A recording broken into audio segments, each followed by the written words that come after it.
বহুদিন ধরে, বহু ক্রোশ দূরে, বহু ব্যয় করে, বহু দেশ ঘুরে, দেখিতে গিয়াছি পর্বতমালা, দেখিতে গিয়াছি সিন্ধু। দেখা হয় নাই চক্ষু মেলিয়া, ঘর হতে শুধু দুই পা ফেলিয়া, একটি ধানের শিশির উপর একটি শিশির বিন্দু। একেবারেই সেই শিশির বিন্দু নিয়ে আপনাদের সামনে আবারও আমরা হাজির হয়ে গেলাম একদম সকাল সকাল প্রতিদিনের রবীন্দ্রনাথ নিয়ে। প্রতিদিনের রবীন্দ্রনাথ আমাদের প্রাণের সবথেকে কাছের অনুষ্ঠান, প্রিয় অনুষ্ঠান। আমরা বাঁচতে শিখি, আমরা এগোতে শিখি, আমাদের মানসিকতা, ধনাত্মক মানসিকতা তৈরি হয়, এটা তো জোর গলা বলা যেতেই পারে।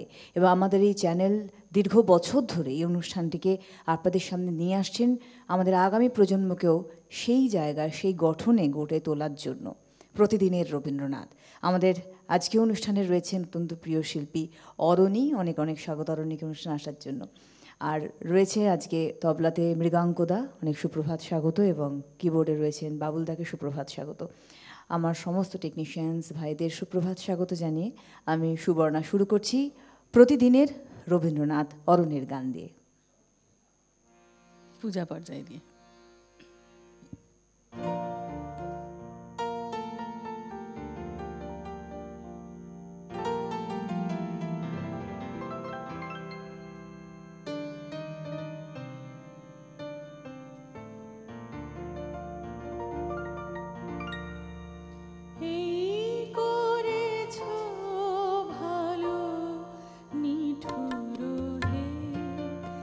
নিঠুর হে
রীতি অনুসারে শুরু করার আগে বলবো, আজকে এমন একটি দিন, একটি শুভ দিন।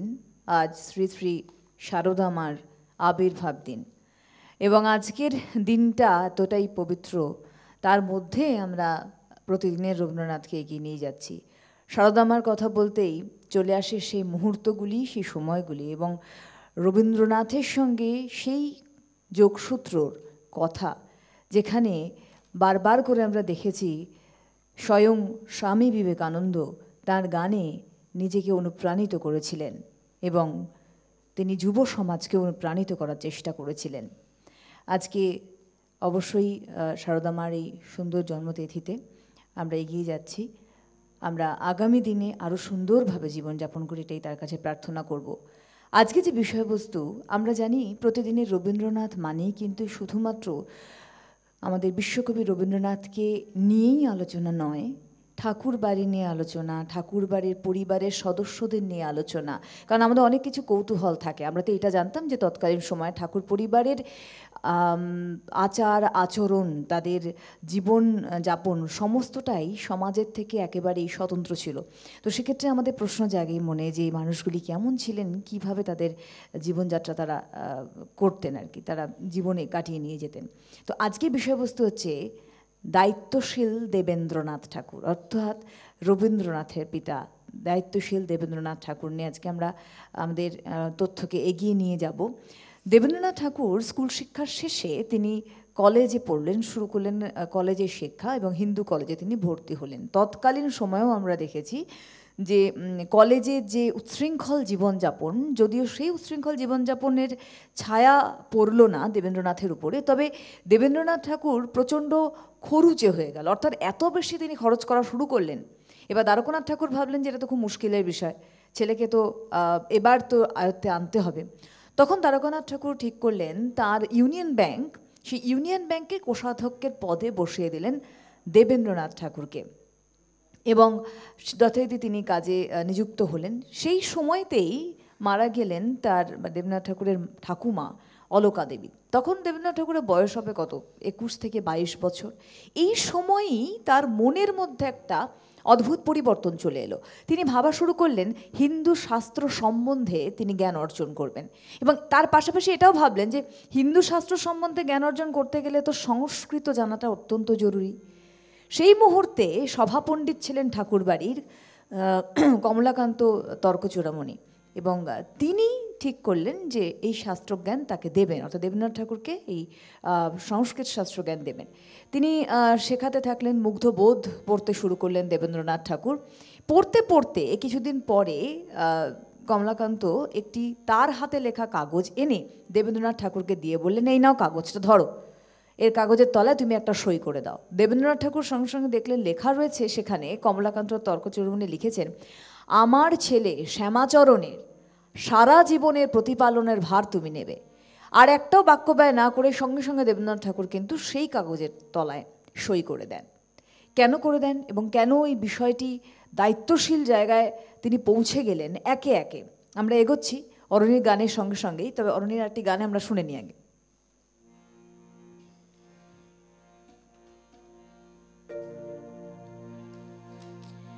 সেই ভালো, সেই ভালো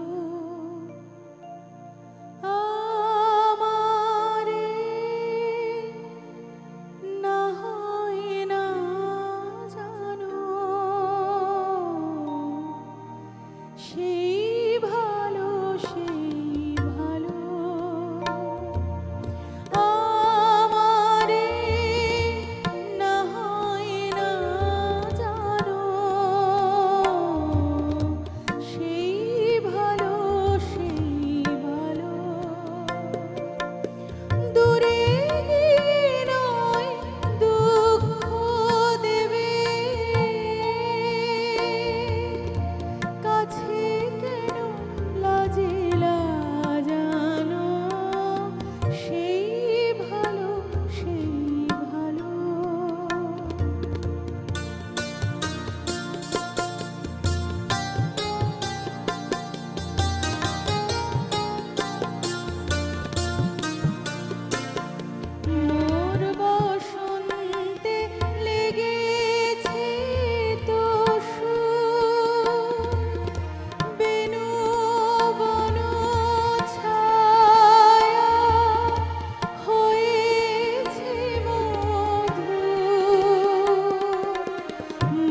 দ্বারকানাথ ঠাকুর মারা গেলেন কমলাকান্ত তর্কচূড়ামণি। এরপরে শ্যামাচরণ তার পিতার চিঠি নিয়ে পৌঁছে গেলেন একেবারেই সরাসরি দেবেন্দ্রনাথ ঠাকুরের কাছে। পৌঁছে কি বললেন তিনি বললেন, আমার পিতার মৃত্যু হয়েছে, এখন আমি নিরাশ্রয়, আপনি আমার প্রতিপালনের ভার নিন, এই নিন আপনার চিঠি। সেদিন থেকেই দেবেন্দ্রনাথ ঠাকুর সমস্ত দায়ভার নিয়ে নিলেন শ্যামাচরণের তার কাঁধে। আর ওই সময়ে দ্বারকানাথ ঠাকুর যখন মারা গিয়েছিলেন, তৎকালীন সময়ে তিনি কোটি কোটি টাকার ঋণ রেখে মারা যান, এবং দেবেন্দ্রনাথ ঠাকুর কারোর পরামর্শ না নিয়েই তিনি কিন্তু চলে যান একেবারেই তার পিতার ঋণ কাঁধে নিয়ে। প্রতিদিনের রবীন্দ্রনাথে এবং আমাদের আজকের অনুষ্ঠানের মূল পর্ব নিয়েই ফিরলাম। দায়িত্বশীল দেবেন্দ্রনাথ ঠাকুর অর্থাৎ মহর্ষি দেবেন্দ্রনাথ ঠাকুরের আলোচনায় আমরা রয়েছি, সঙ্গে অরণিকে আবার নিয়ে ফিরলাম। আগে একটা অরণি গান শুনে নিই।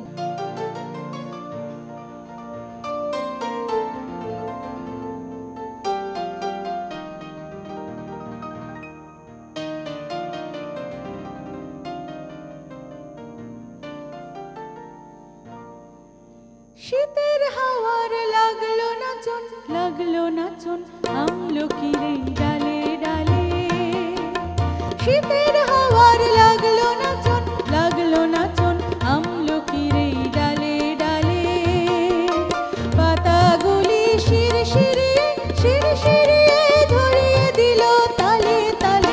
শীতের হাওয়ার লাগলো নাচন আমলকিরে ডালে ডালে।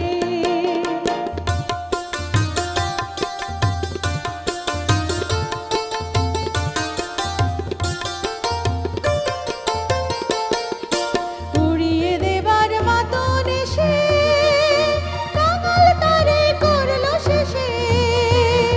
উড়িয়ে দেবার মাতন এসে কাঙাল তারে করলো শেষে।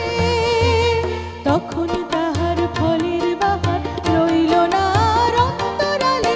শীতের হাওয়ার লাগলো নাচন আমলকিরে ডালে ডালে।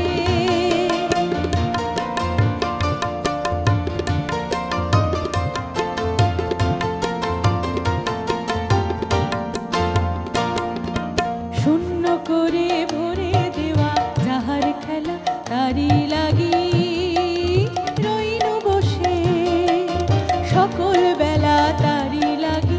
শূন্য করে ভরে দেওয়া যাহার খেলা তারি লাগি রইনু বসে সকল বেলা তারি লাগি। শীতের পরশ থেকে যায় বুঝি ওই ডেকে ডেকে। শীতের পরশ থেকে যায় বুঝি ওই ডেকে ডেকে। সব খোয়াবার সময় আমার হবে কখন কোন সকালে। শীতের হাওয়ার লাগলো নাচন আমলকিরে ডালে ডালে। পাতাগুলি শিরশিরিয়ে ধরিয়ে দিল তালে তালে। শীতের হাওয়ার লাগলো নাচন আমলকিরে ডালে ডালে। বেশ শিরশিরিয়ে গেলাম গানটা শুনে, যখন ভোরবেলা আসছিলাম আজকে এরকম শিরশিরা নিয়েই আসছিলাম আমরা সকলে যারা রয়েছি। ভোরবেলা বেশ ঠান্ডা, ভোরবেলা কুয়াশা সামনে, আমরা সেইভাবে প্রত্যেকেই পৌঁছাই এখানে। এবং আবার এখন ভোরবেলাটা মনে পড়ছে অরণি মনে করি তো, আপনারা তো ওখানে ধরুন হাতে চায়ের কাপ নিয়ে দেখছেন, আমরা কিন্তু শিরশিরানি হাওয়ার মধ্যে এসছি। কোথাও একটা সেই টান, সেই ভালোবাসা বলতে পারেন, তার জন্য পৌঁছে যাওয়া। আর আমরা যেটা ছিলাম দায়িত্বশীল দেবেন্দ্রনাথের আলোচনা প্রসঙ্গে, দ্বারকানাথ ঠাকুরের মৃত্যুর পরে যেমন তিনি অনেক কোটি টাকার ঋণ রেখে মারা গিয়েছিলেন, দেবেন্দ্রনাথ ঠাকুর কারোর পরামর্শ না নিয়ে সমস্ত দায়ভার নিজের কাঁধে তুলে নেন। 1848 সালে এই যে ইউনিয়ন ব্যাংকের কোষাধ্যক্ষের দায়িত্বে যখন ছিলেন, 1848 সালে এই ইউনিয়ন ব্যাংক কিন্তু ফেল করা শুরু করলো। মানে তার সে কিন্তু অতটা জনপ্রিয় থাকলো না কাজের দিক থেকে, এমনকি কার ঠাকুর কোম্পানিও বন্ধ হয়ে গেল। সেই সময় দেবেন্দ্রনাথ ঠাকুর চরম ব্যয় সংকোচন করে কিন্তু তিনি তার বাবার ঋণ শোধ করেছিলেন। এবং এর মধ্যে তার নানান ভাষা চর্চা থেকে শুরু করে শাস্ত্র অনুশীলন কোনোটাই বন্ধ হয়নি। অবশ্যই তার নিষ্পৃহ জীবনযাপনের জন্যই তাকে মহর্ষি বলা হতো, মহর্ষি দেবেন্দ্রনাথ ঠাকুর। আবার আসবো আরেকটি গানের পর।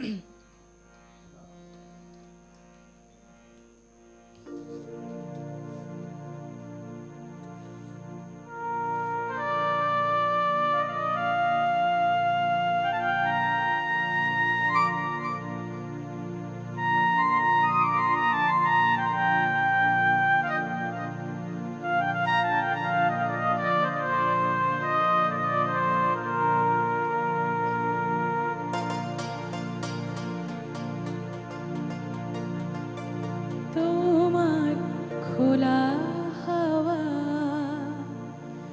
লাগিয়ে পালে, তোমার খোলা হাওয়া টুকরো করে কাছি, আমি ডুবতে রাজি আছি, আমি ডুবতে রাজি আছি, তোমার খোলা হাওয়া লাগিয়ে পালে, তোমার খোলা হাওয়া।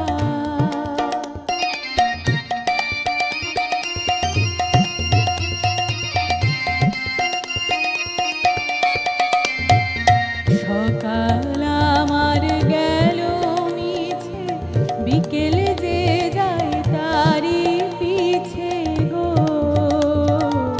সকাল আমার গেল মিছে, বিকেল যে যায় তারি পিছে গো। রেখো না আর বেদনা, কুলের কাছাকাছি, আমি ডুবতে রাজি আছি, আমি ডুবতে রাজি আছি, তোমার খোলা হাওয়া লাগিয়ে পালে, তোমার খোলা হাওয়া।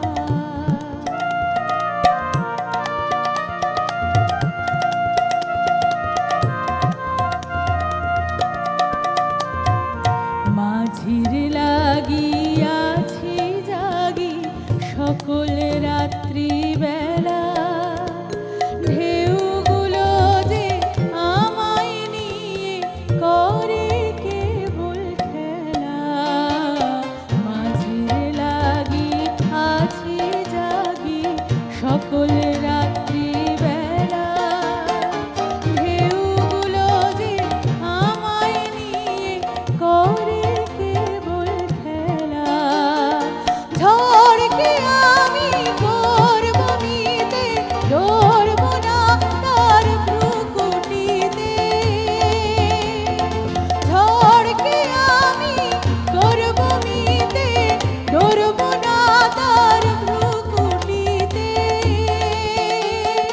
দাও ছেড়ে দাও ওগো, আমি তুফান পেলে বাঁচি, আমি ডুবতে রাজি আছি, আমি ডুবতে রাজি আছি, তোমার খোলা হাওয়া লাগিয়ে পালে, তোমার খোলা হাওয়া টুকরো করে কাছি, আমি ডুবতে রাজি আছি, আমি ডুবতে রাজি আছি, তোমার খোলা হাওয়া লাগিয়ে পালে, তোমার খোলা হাওয়া। অসাধারণ তিনজনেই, অরণি, বাবুলদা এবং অবশ্যই মৃগাঙ্কদা, ভীষণ ভালো লাগলো। আর চলে যাব সেই আলোচনায়। শুধু দেবেন্দ্রনাথ ব্রহ্ম সাধনা করেছিলেন তা নয়, ব্রহ্ম সাধনার পাশাপাশি তার বিষয় সম্পত্তির দেখভালও তিনি করতেন, সেই দায়িত্ব তিনি পালন করেছিলেন। এবং দফতরে থাকাকালীন সেই দক্ষ কর্মচারীদের কাছ থেকে অনেক কিছু তিনি শিখেও ছিলেন। আর হিসাব রাখা, অর্থাৎ হিসাব দাখিলের বিষয়ে দেবেন্দ্রনাথ ঠাকুর ছিলেন হচ্ছে, তার কাছে হিসাব দাখিলের বিষয়ে ছেলে আর কর্মচারী সব সমান ছিল আর কি। জমিদার রবীন্দ্রনাথ প্রত্যেক মাসের দ্বিতীয় দিনে হিসাবের খাতা নিয়ে পৌঁছে যেতেন পিতার কাছে, এবং কোনো রকমভাবে যদি হিসাবে গণ্ডগোল দেখতেন, দেবেন্দ্রনাথ ঠাকুর কিন্তু ছেড়ে কথা বলতেন না, যতক্ষণ না তার হিসাব মিলছে ততক্ষণ তিনি জেরা করতেন। আসলে দেবেন্দ্রনাথ ঠাকুরের পরামর্শে সবসময় বাড়ির সমস্ত কাজ হতো। তিনি যখন তার অবর্তমানেও কিন্তু তার বাড়ির কাজ তার পরামর্শেই চলতো। একদিন সিমলাতে তিনি ছিলেন, সে সময় পরিবারেরই কোনো এক মেয়ের বিয়ের ব্যবস্থা ঠিক হয়। তখন ওই সিমলা থেকে চিঠির মাধ্যমে বিয়ের সমস্ত ব্যবস্থা সম্পন্ন করেছিলেন দেবেন্দ্রনাথ ঠাকুর। ধীরে ধীরে দায়িত্বশীল হয়ে ওঠা এবং একটা মানে সেই দায়িত্বভার কাঁধে নিয়ে বটগাছ হয়ে ওঠা মহর্ষি দেবেন্দ্রনাথ ঠাকুর। আবার আসবো গানের পর।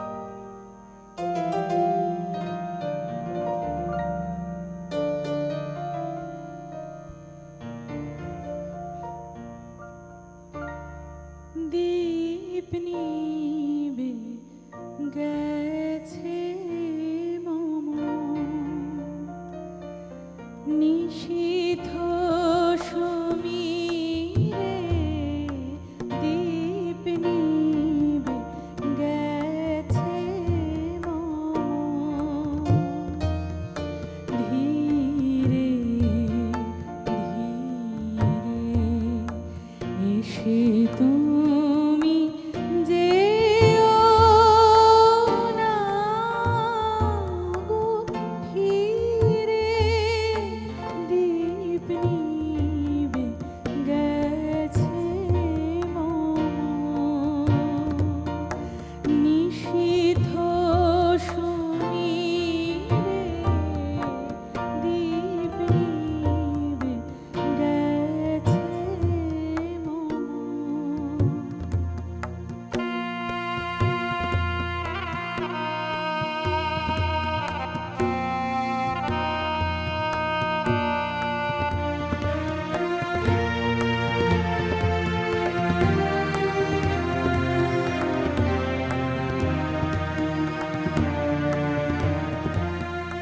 এ পথে যখন যাবে আঁধারে,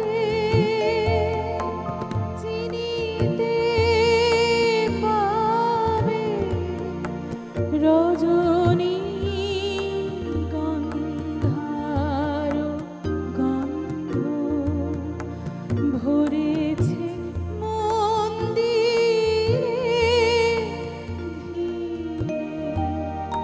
ধীরে ধীরে এসে তুমি যেও না গো ফিরে, দীপ নিবে গেছে মম।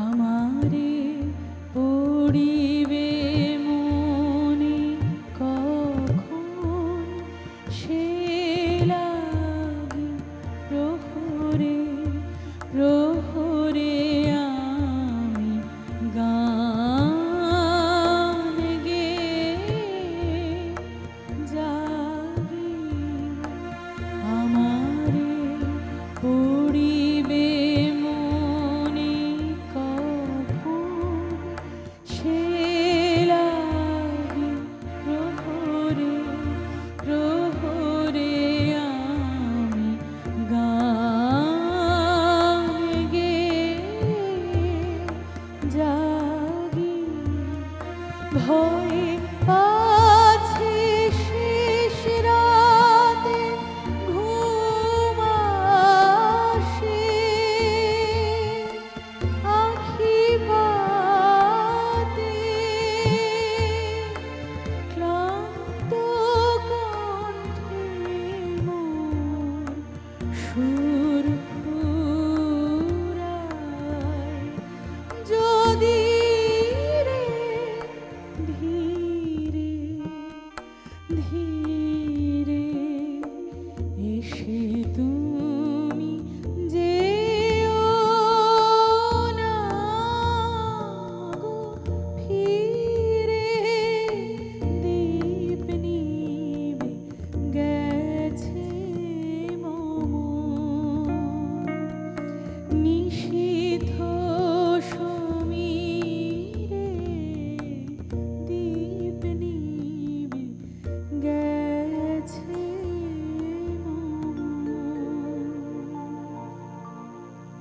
মহর্ষি একবার ঠিক করলেন তিনি কল্পতরু হবেন, আর এই সংবাদটি গোটা ঠাকুর বাড়িতে ছড়িয়ে গেল।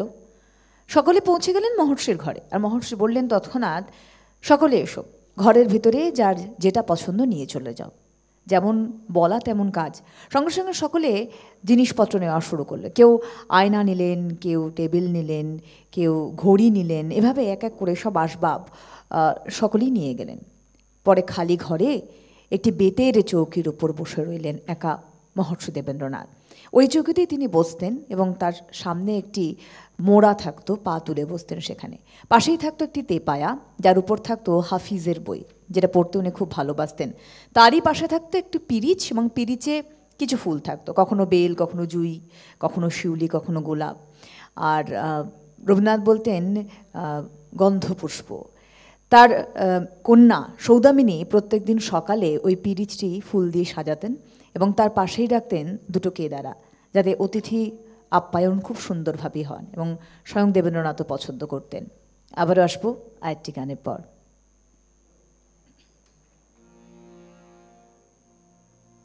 আবার একটি প্রেমেরই গান। এই গানটা নিয়ে একটু ছোট্ট একটা কথা বলি। এটা আমার মা ভীষণ ভালো গায়, মানে শ্রাবণীদি ভীষণ ভালো গান, আর মাও খুব ভালো গান। আমি যখনই গাই মা বলে হচ্ছে না, মানে বারবারই বলে আর কি। তো এই গানটা কখনো ওই জন্য গাইনি, আজকে একটু দুঃসাহস দেখাচ্ছি। মা জানেও না যেটা গাইবো আমি। সুখে আছি, সুখে আছি, সখায় আপন মনে, সুখে আছি, সুখে আছি, সখায় আপন মনে, কিছু চেও না, দূরে যেও না, শুধু চেয়ে দেখো, শুধু ঘিরে থাকো কাছাকাছি, সুখে আছি, সুখে আছি, সখায় আপন মনে।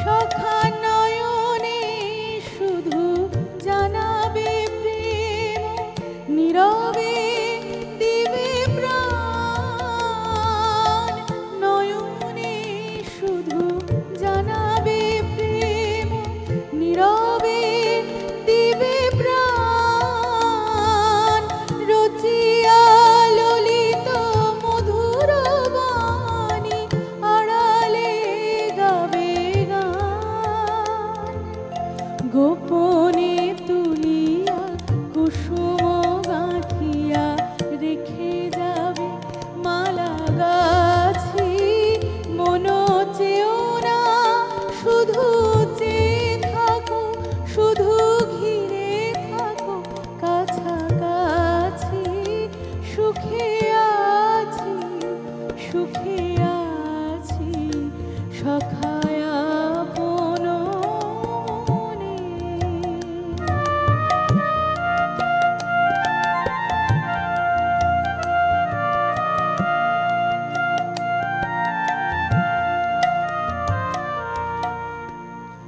মধুর জীবন, মধুর রজনী, মধুর মলয় বায়, এই মাধুরী ধারা বহিছে আপনি, কেহ কিছু নাহি যায়, আমি আপনার মাঝে আপনি হারা, আপন সৌরভে সারা, আপনার মাঝে আপনি হারা, আপন সৌরভে সারা, যেন আপনার মন, আপনার প্রাণ, আপনারে সপিয়াছি, সুখে আছি, সুখে আছি, সখায় আপন মনে, কিছু চেও না, দূরে যেও না, শুধু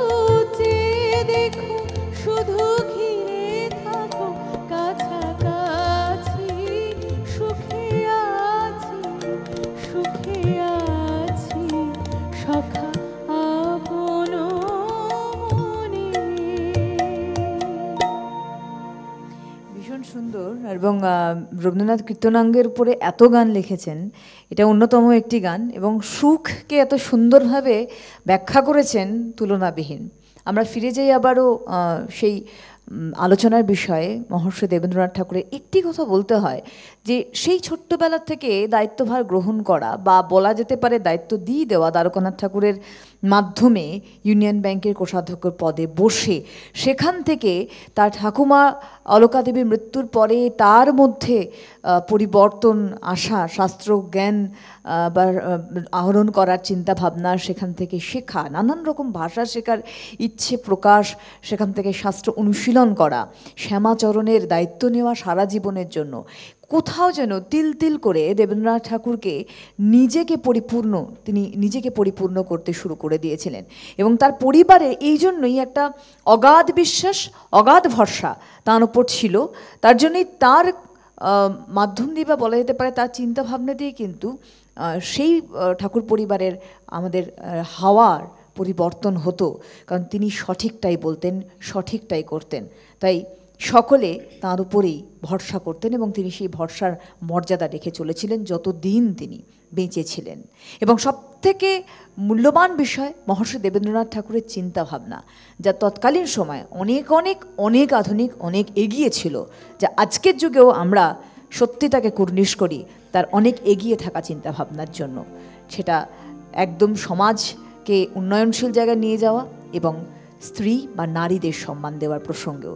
যখন আমরা ভাবি যে তার ছেলের বউকে তিনি বাপের বাড়ি যেতে দিতে চাইছেন, যখন তার স্ত্রী যেতে দিতে বারণ করছেন, তখন বলেছিলেন যে বউয়ের বাবা অর্থাৎ বাপের বাড়ি, বাবা যদি গাছতলাতেও থাকে তাকে যেতে দিতে হয়। একের পর এক ছোট্ট ছোট্ট প্রতিবাদ এবং উন্নয়নশীল সমাজ গড়ার মানসিকতা মহর্ষি দেবেন্দ্রনাথ ঠাকুরের। আরেকটি গানের পর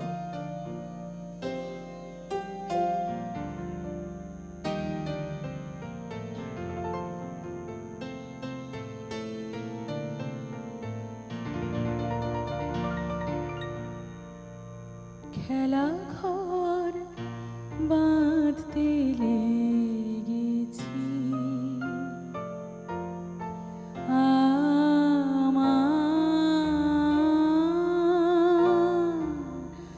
মনের ভিতরে খেলা ঘর বাঁধতে লেগেছি।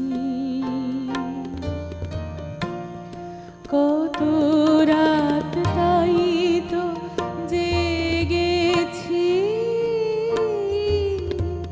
বলবো কি তোরে খেলা ঘর বাঁধতে লেগেছি।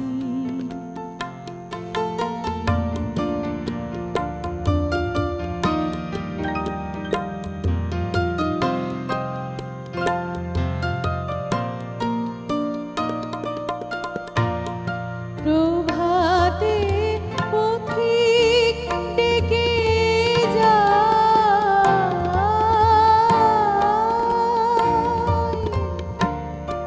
অবসর পাইনে আমি হায়।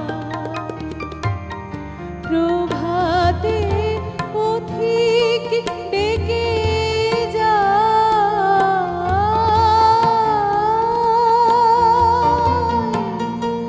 অবসর পাইনে আমি হায়। বাহিরের খেলায় ডাকে সে,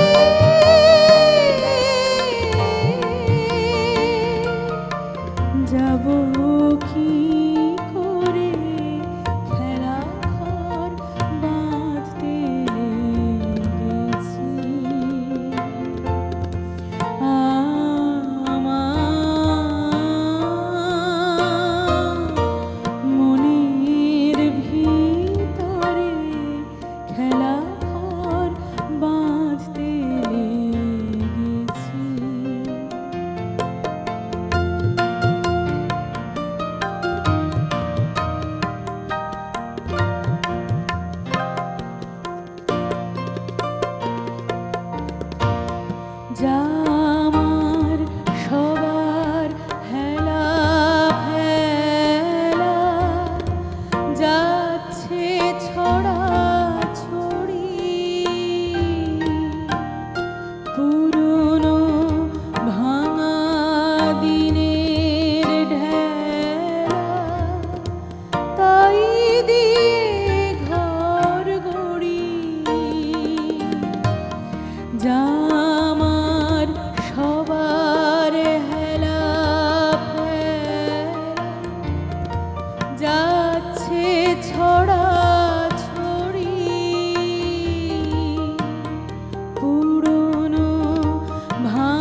দিনের রবীন্দ্রনাথে আমাদের আজকের বিষয়বস্তু নিয়ে দায়িত্বশীল দেবেন্দ্রনাথ ঠাকুর, এবং আমাদের সঙ্গে আবারও নিয়ে এলাম অরণ্যকে, মৃগাঙ্কদা এবং বাবুলদা তো রয়েছেন, আপনার এবং আমি রয়েছি।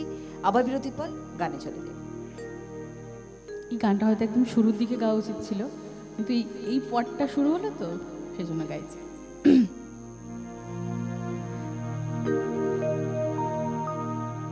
কি গাবো আমি, কি শোনাবো আজি আনন্দ ধাম, পুরবাসী জনে এনেছি ডেকে তোমার অমৃত নামে। কি গাবো আমি, কি শোনাবো আজি আনন্দ ধামে।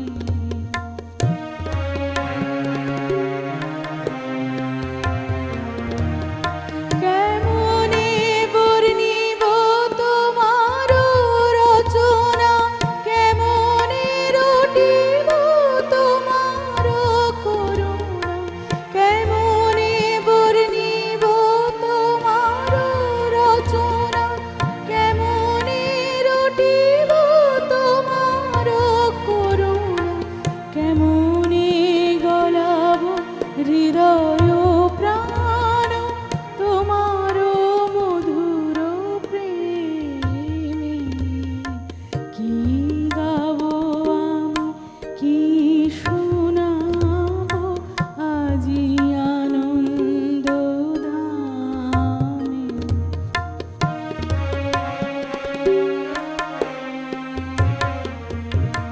তব নাম লয়ে চন্দ্র তারা অসীম শূন্যে ধাইছে, রবি হতে গ্রহে ঝরিছে প্রেম, গ্রহ হতে গ্রহে ছাইছে।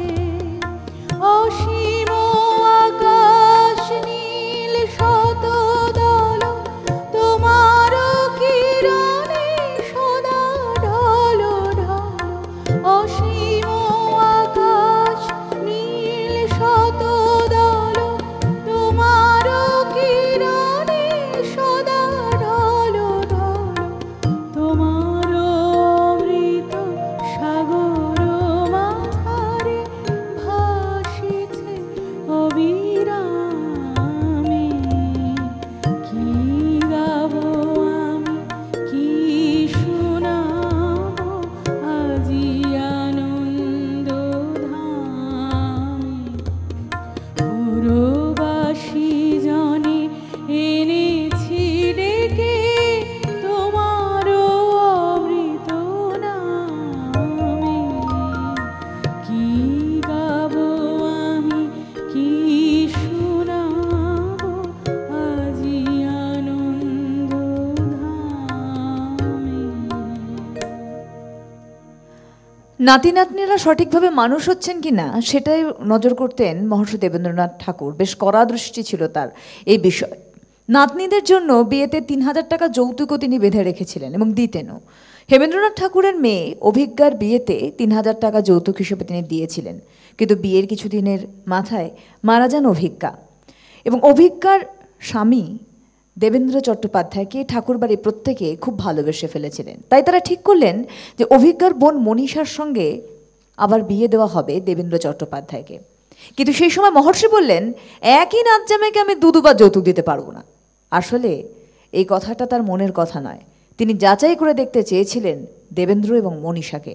হেমেন্দ্রনাথের 3 ছেলে তখন দেবেন্দ্রকে বললেন, বিয়েতে রাজি হয়ে যাও, পরে যেমন করে হোক আমরা সে টাকা জোগাড় করে দেব, সে বিষয়ে তুমি চিন্তা করো না। দেবেন্দ্রের টাকার প্রতি কোনো লোভ ছিল না, তাই বিয়েও আটকালো না। বিয়ে হয়েও গেল এবং মহর্ষি খুশি হয়ে দেবেন্দ্রের এবং মনীষার প্রাপ্য টাকা তিনি দিলেন। তিনি শুধু দেখতে চেয়েছিলেন অর্থই সব না আন্তরিকতাই বড়, যেটা তিনি নিজে যাচাই করেছিলেন তার এই একটি ছোট্ট ঘটনাকে কেন্দ্র করে। আবারও আসবো আমরা, প্রায় শেষের দিকেই ধীরে ধীরে এগোচ্ছি আরেকটি গানে পড়ে। এটি একটি বিচিত্র পর্যায়ের গান। দূর দেশে সেই রাখাল ছেলে আমার বাটে বটের ছায়ায় সারা বেলা গেল খেলে।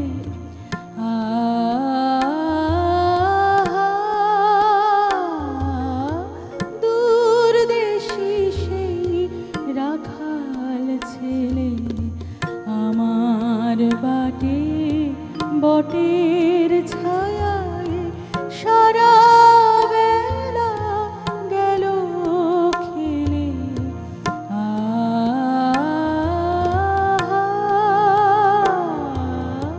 দূর দেশে সেই রাখাল ছেলে।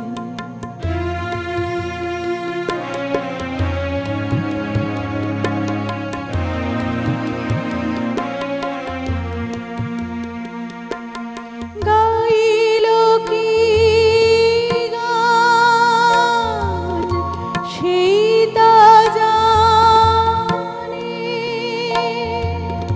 সুর বাজে তার আমার প্রাণে। গাইল কি গান সেই তা জানে, সুর বাজে তার আমার প্রাণে। বলো দেখি তোমরা কি তার কথার কিছু আভাস পেলে?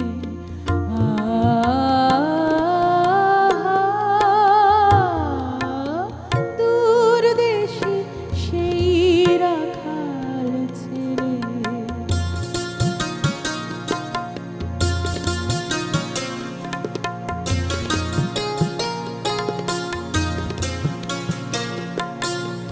আমি তারে শুধাই যাবে কি তোমারে দিব আনি। আমি তারে শুধাই যাবে কি তোমারে দিব আনি। সে শুধু কয় আর কিছু নয়, তোমার গলার মালা খানি। সে শুধু কয় আর কিছু নয়, তোমার গলার মালা খানি। দি যদি তো কি দাম দেবে, যায় বেলা সেই ভাবনা ভেবে। দি যদি তো কি দাম দেবে, যায় বেলা সেই ভাবনা ভেবে। ফিরে এসে দেখি ধুলায় বাঁশিটি তার গেছে ফেলে।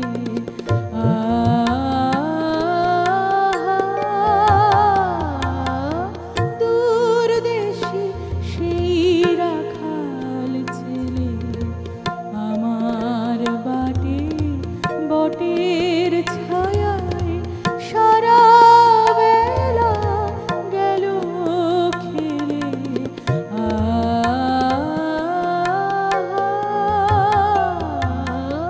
দূর দেশে সেই রাখাল ছেলে।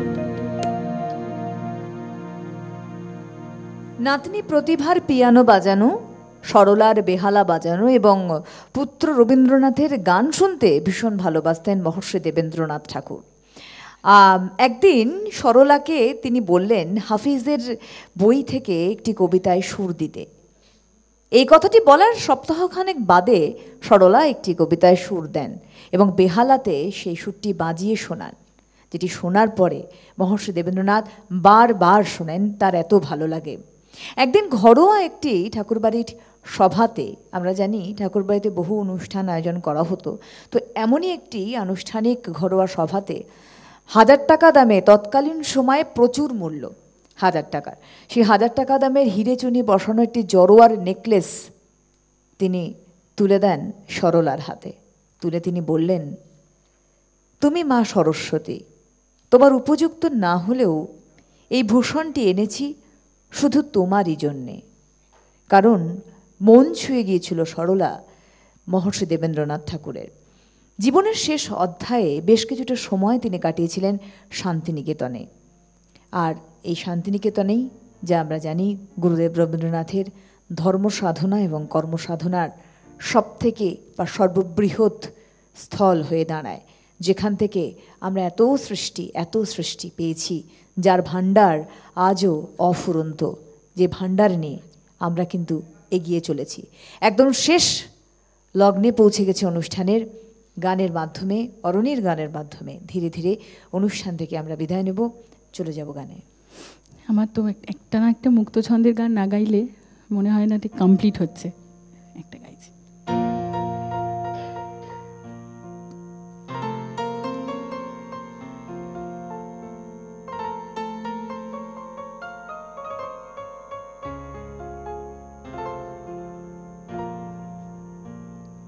চোখের জলে লাগলো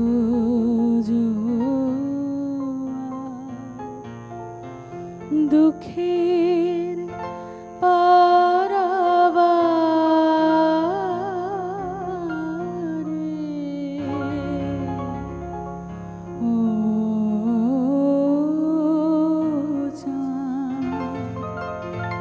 চোখের জলে লাগলো জোয়ার, হলো কানায় কানায় কানাকানি,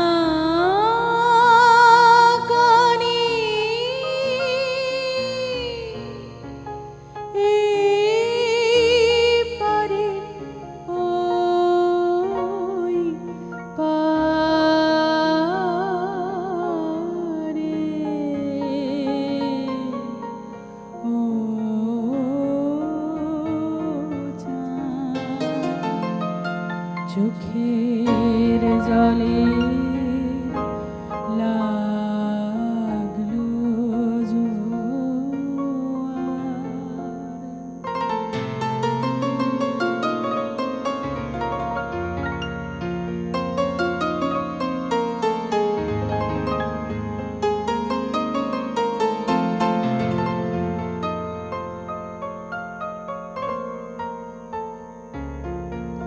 আমার তরি ছিল চেনার কুলে, বাঁধন যে তার গেল খুলে, তারে হাওয়ায় হাওয়ায় নিয়ে গেল, কোন অচেনা ধারে,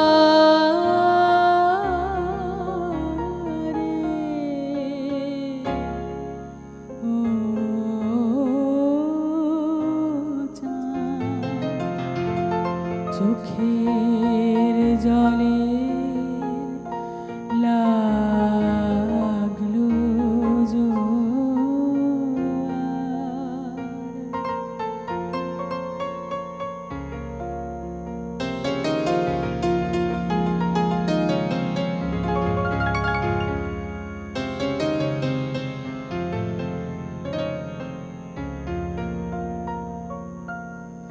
পথিক সবাই পেরিয়ে গেল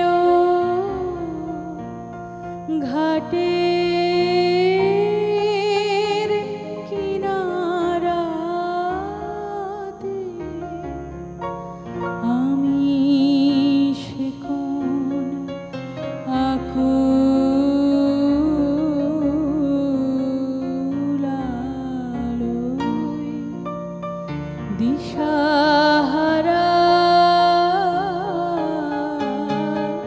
রাতে সেই পথ হারানো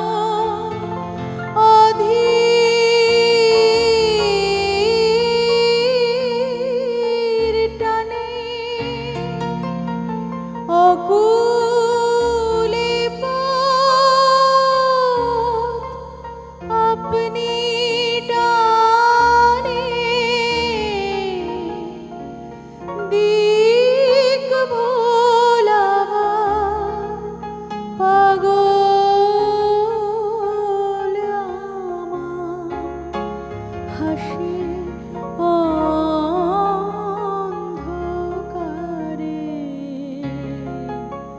ও